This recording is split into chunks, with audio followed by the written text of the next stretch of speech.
জয় গোপাল, জয় গোপাল।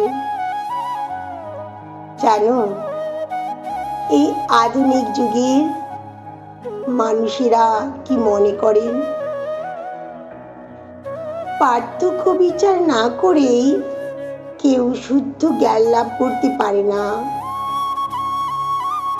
তার উত্তরে পরমেশ্বর ভগবান এখানে বলেছেন যে যারা শুদ্ধ ভক্তি সহকারে তাঁর সেবা করেন, তারা যদি অশিক্ষিত এবং পর্যাপ্ত বৈদিক জ্ঞানবিহীন হন, তবুও তিনি তাদের হৃদয়ে দিব্য জ্ঞানের দীপ জ্বালিয়ে তাদের সাহায্য করেন, যা এই শ্লোকটির মধ্যে বলা হয়েছিল।